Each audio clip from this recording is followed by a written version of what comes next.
Belajar tentang waspada bisikan iblis. Sebagai pendahuluan, pada dasarnya kita itu rawan terhadap bisikan, serangan, dan perangkap iblis. Nah, ibu-ibu sekalian, bapak-bapak, yang namanya bisikan iblis itu kayak apa sih? Ayo. Bisikan iblis itu kayak apa? Melalui apa kira-kira? Yang sering? Pikiran ya? Ya, melalui pikiran kita ya. Mama Dom yang biasanya yang suka yang terjadi kayak apa itu misalnya aja. Apa? Atau yang lain? Dia sudah dapat nilai 1. Mau ibadah, niat hati ada tapi kadang nggak jadi ibadah karena ada sesuatu yang mengganggu gitu. Ya. Jadi ngomongnya apa di sini? Kayak gini ya, udahlah, kamu kan udah sering, terus sekali nggak apa-apa lah gitu. Oh, Kadang gitu. sering kayak gitu. Yang lain begitu juga enggak? Rata-rata seperti itu ya. Makanya kan saya suka ngomong di khotbah itu, ya kita kadang-kadang kan menghitung ya. Jadi seminggu itu kan udah kita batasin kayaknya ibadah raya wajib, habis itu di komisi juga wajib. Tetapi ada satu hal lagi yang kita lakukan di luar itu, kadang-kadang kita menjadi hitungan. Jadi kalau ini sudah berarti yang lain enggak gitu ya. Dan macam-macam lah namanya bisikan iblis itu. Kadang ya memang orang nggak dengar, tetapi audible di dalam hati dan roh kita. Makanya itu yang harus kita kendalikan.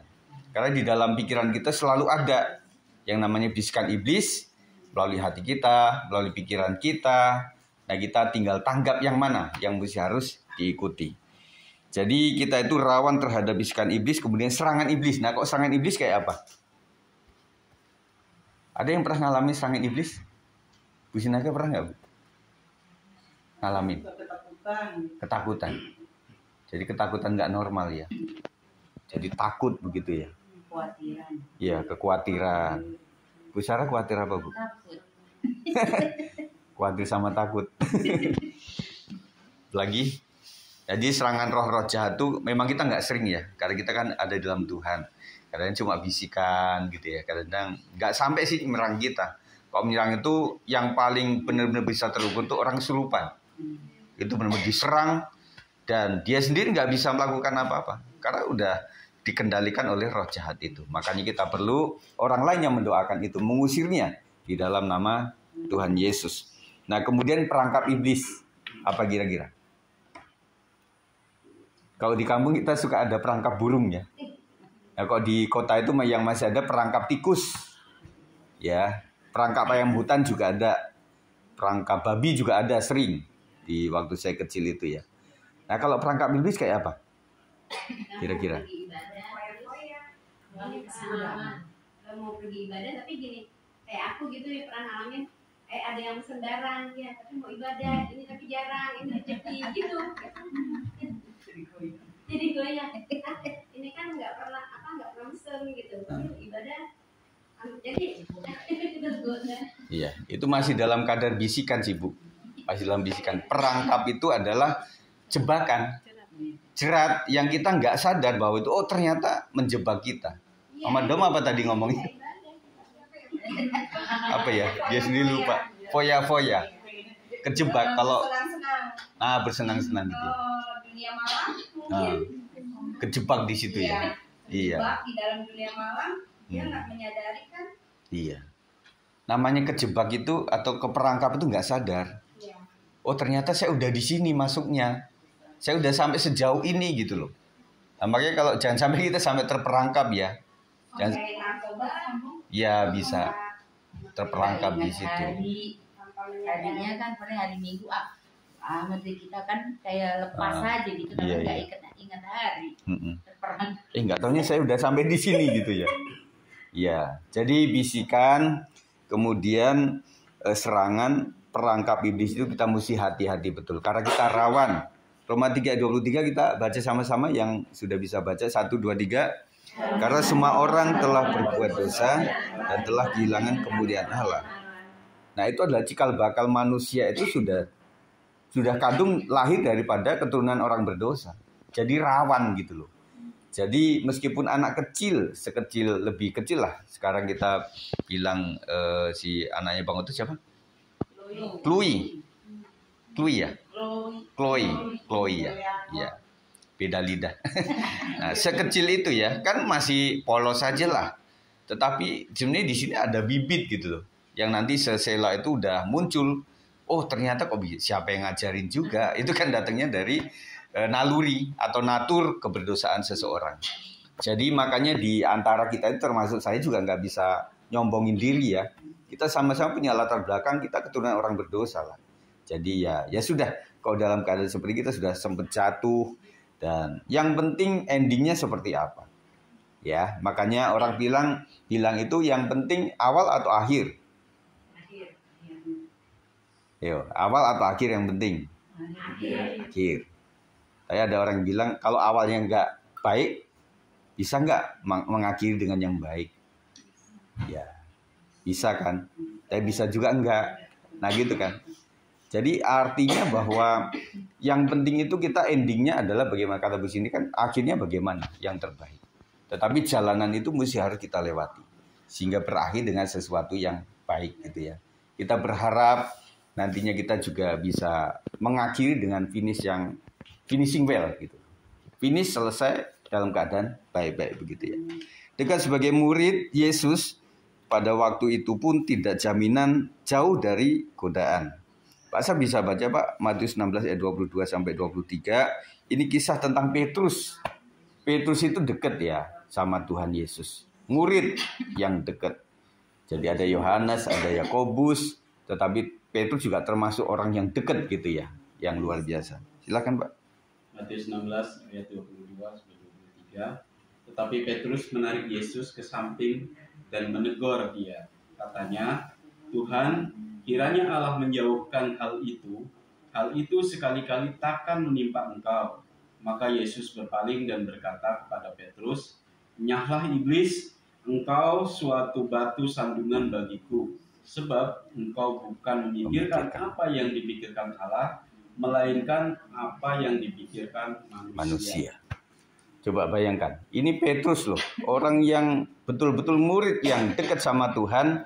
Dan kalau saudara pikirkan kata-kata Petrus itu secara naluri manusia betul enggak, iya enggak kan begitu ya. Artinya dia dalam sebelumnya itu ceritanya Yesus mau menderita gitu loh. Kita punya seorang bapak, seorang opa, atau seorang oma, seorang suami, seorang istri yang dia bilang aku nanti akan menderita loh. Aku nanti akan begini-begini gitu. Nah, Petrus ini berbicara sebagai logika orang yang normal. Jangan terjadi seperti itu.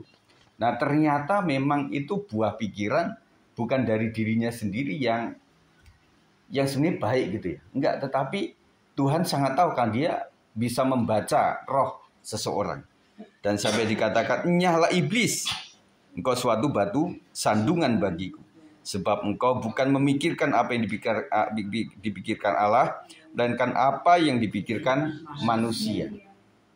Jadi rumit loh untuk bisa mengeja bagaimana iblis bekerja dalam hati seseorang. Sangat sulit ditebak. Ya, kalau kita sebagai manusia biasa, tuh ini sarannya kan bagus banget ya. Melindungi sebagai seorang murid, melindungi gurunya gitu loh. Tetapi Petrus agak lupa bahwa Yesus itu punya jalan hidup yang harus begitu, karena dia konsepnya adalah sebagai penebus, dan konsep kita tahu bahwa penebus itu adalah menggantikan seorang yang harus dihukum, kan begitu. Allah kita adalah Allah yang adil dan dia juga Allah yang kasih, begitu kan. Nah, Petrus nggak tahu seperti itu, jadi dia sarankan sesuatu yang sepertinya baik tetapi padahal nggak baik. Nah, makanya ibu-ibu sekalian, bapak-bapak, saran yang baik belum tentu, usulan yang baik belum tentu, sesuatu yang baik yang kita lontarkan itu datang dari Tuhan. Belum pasti. Ya, tidak bisa dipegang bahwa itu adalah sesuatu yang dari Tuhan. Makanya di sini kita membutuhkan kepekaan rohani, ya. Makanya Bu Tineke tadi secara gemis itu ya gereja Masehi Injili Sangihe Talaut itu ya. Jadi kita kan kenalnya Sangir ya, Bu. Itu Sangihe Talaut gitu ya.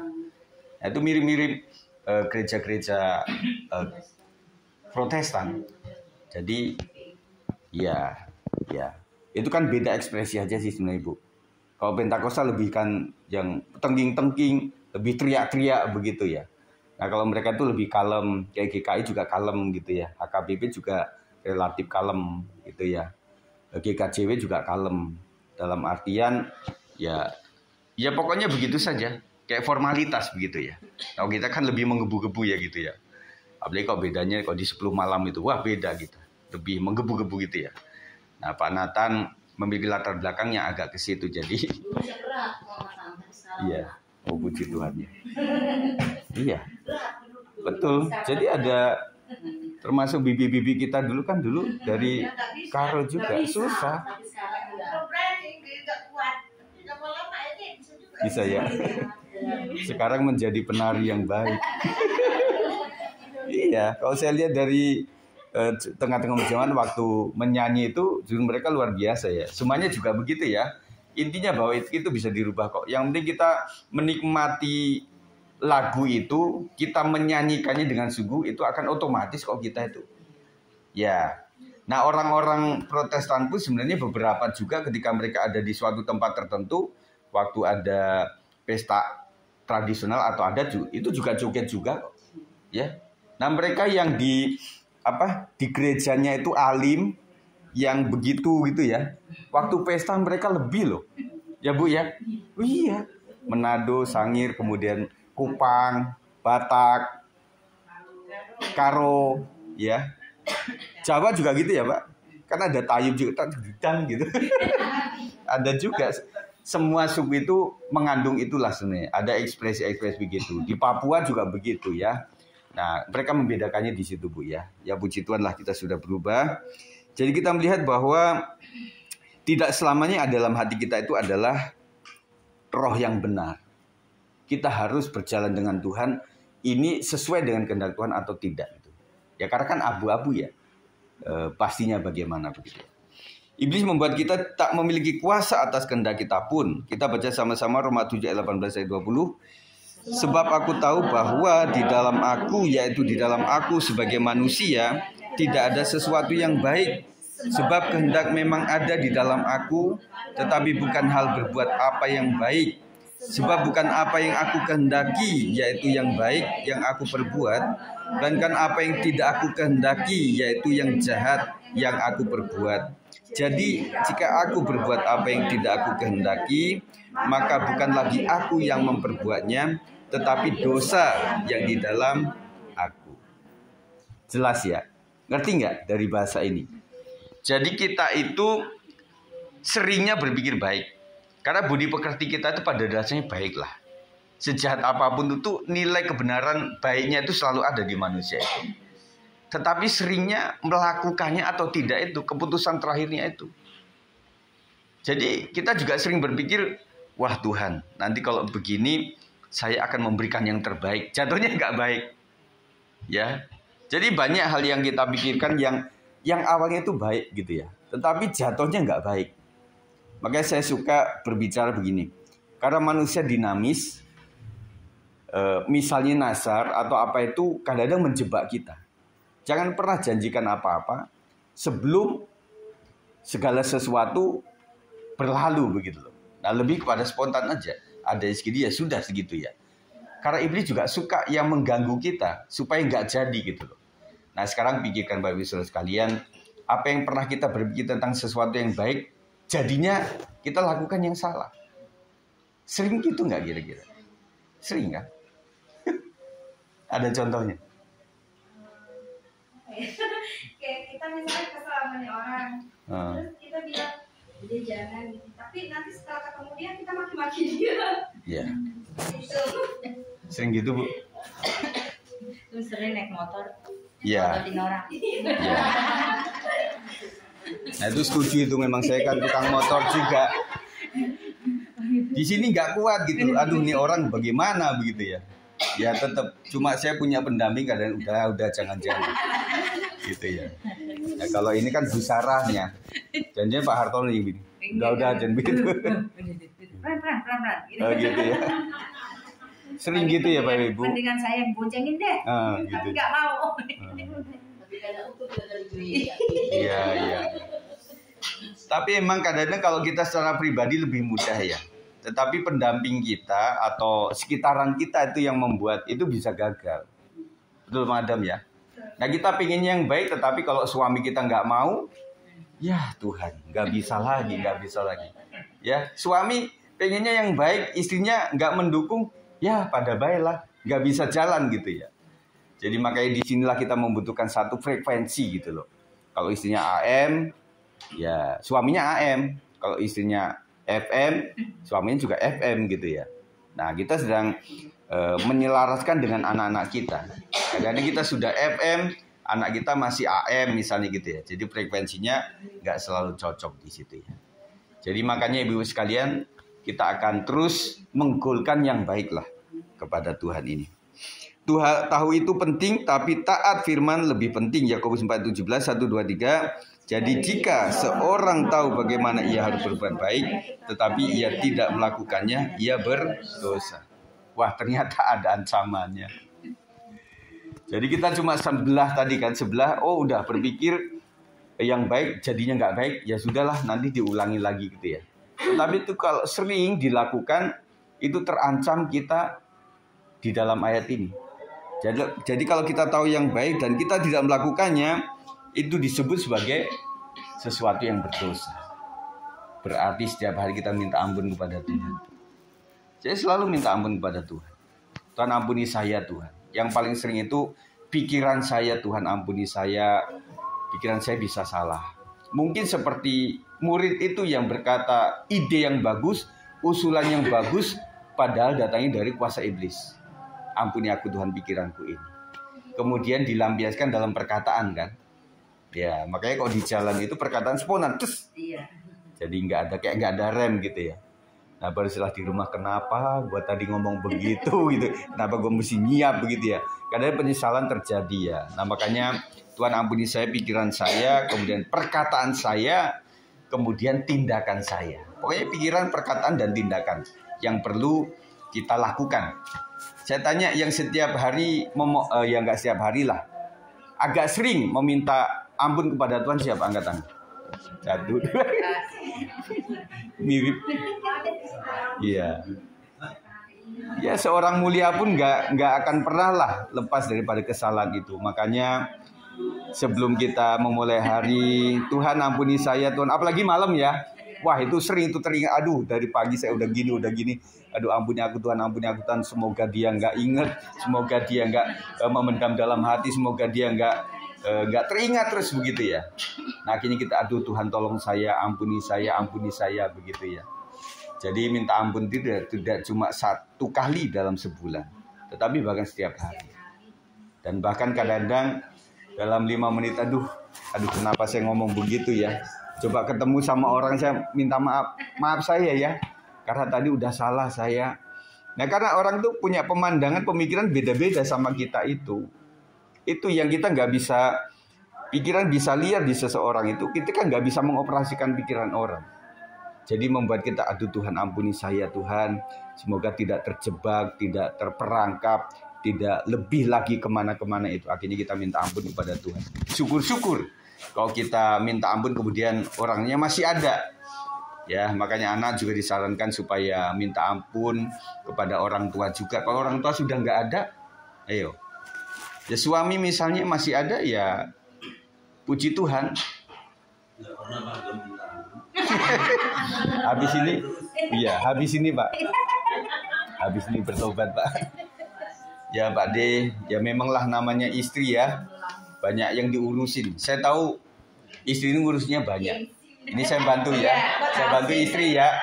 Padahal dalam hatinya maaf ya, tapi mulutnya gengsi. Betul Bu. Manusiawi. Ya manusiawi. Kalau dulu maaf ya, saya kalau kesel 10 hari seminggu saya nggak tanya, tapi saya longok di atas kulkas, ada duit belanja nggak? Kalau ada aku belanjain, kalau nggak ada ya nggak belanja. Iya. Saya ngaku, tapi sekarang saya sudah bertobat. Ya udah kalau kesel ya udah deh, gimana aja dulu gitu.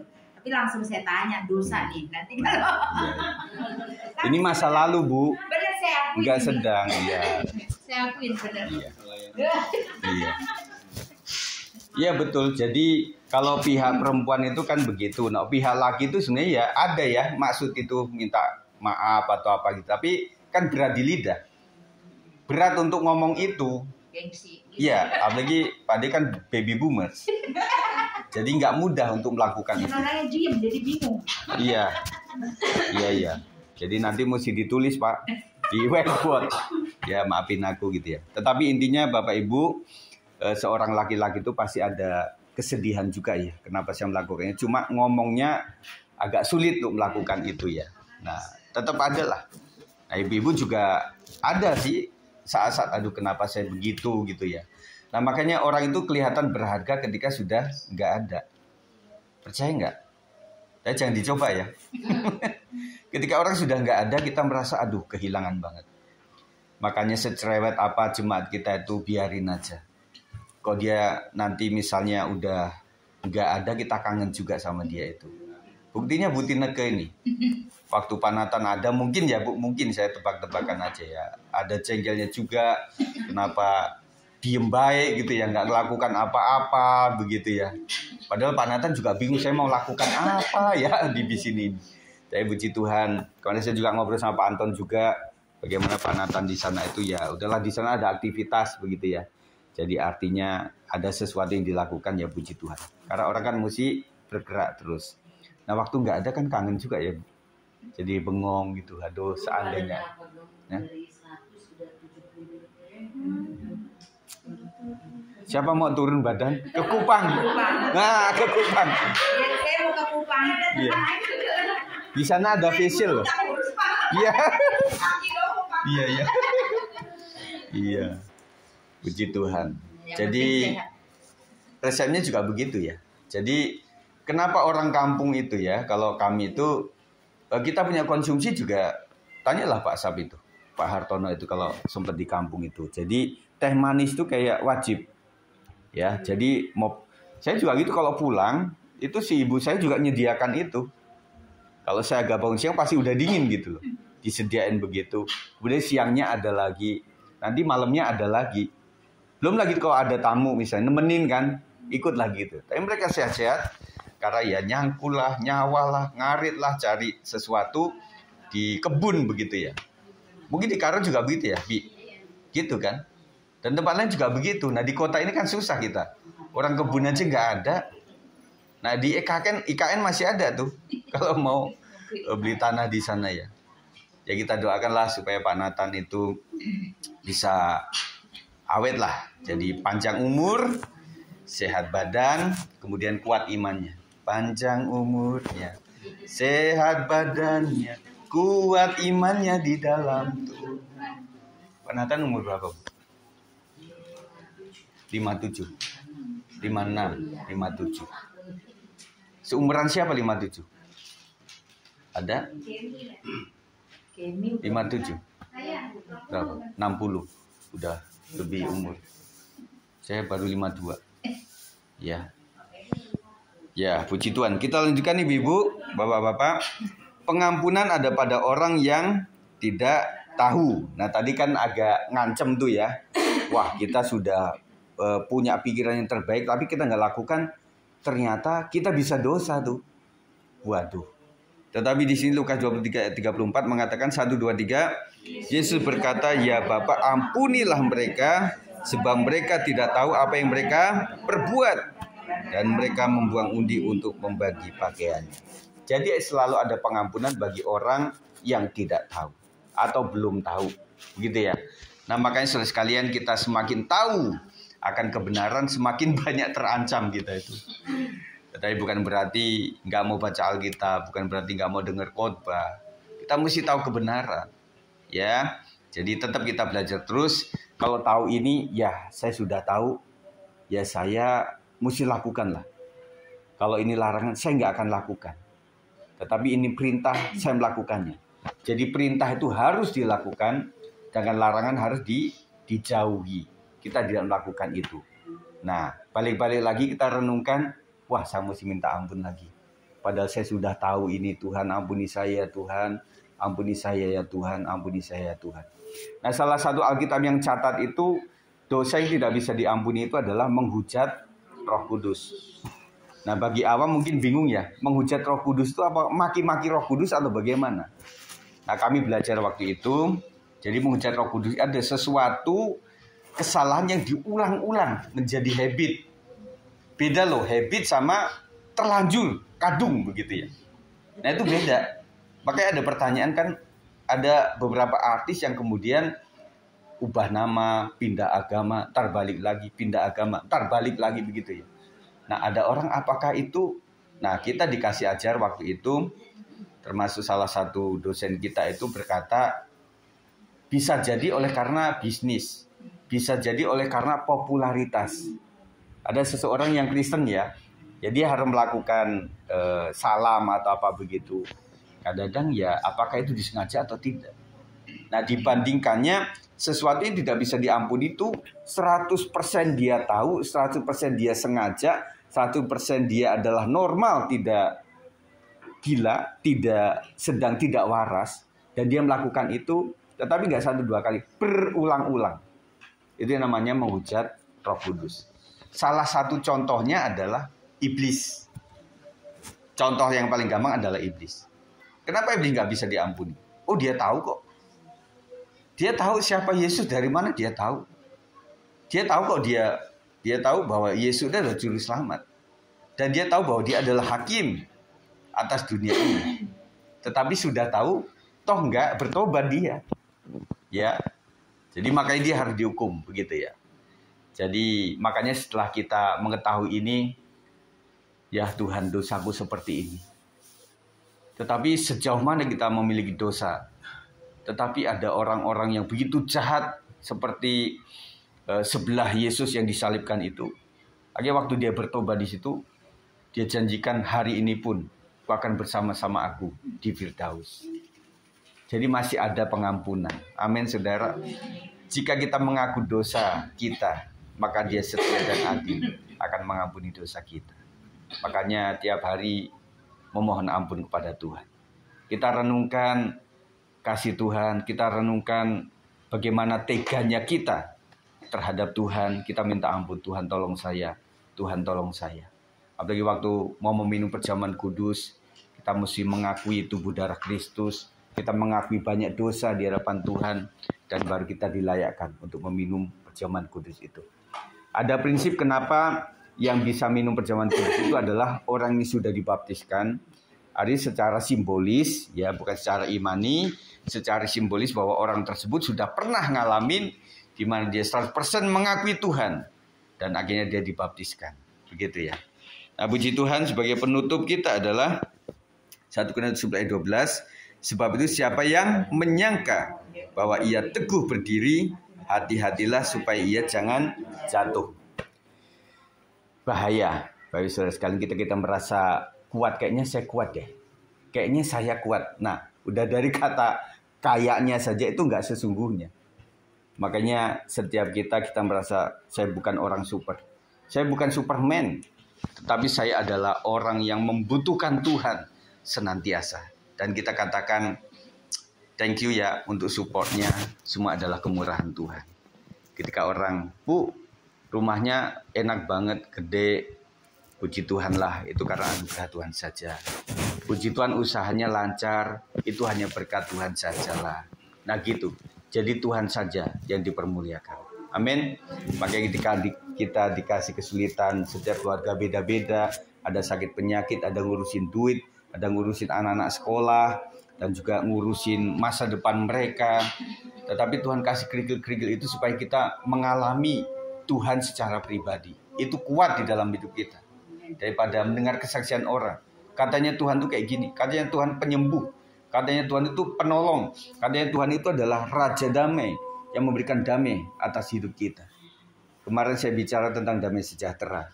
Dan salah satunya yang kita butuhkan adalah damai sejahtera yang sejati. Yang datang dari surga saja. Dan saya pikir kita akan mengalami kesepian. Dan Ibu Tineke sudah ngalamin. Pak Hartono juga merasa di saat-saat tertentu kok di sini kita bisa hehehe. Kalau di dalam kesendirian kadang juga sepi.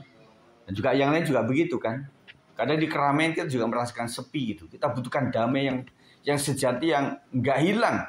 Meskipun banyak utang, meskipun cicilan meskipun yang harus kita bayarkan begitu banyak, tetapi damai itu masih ada dalam hatiku. Nah itu tidak bisa.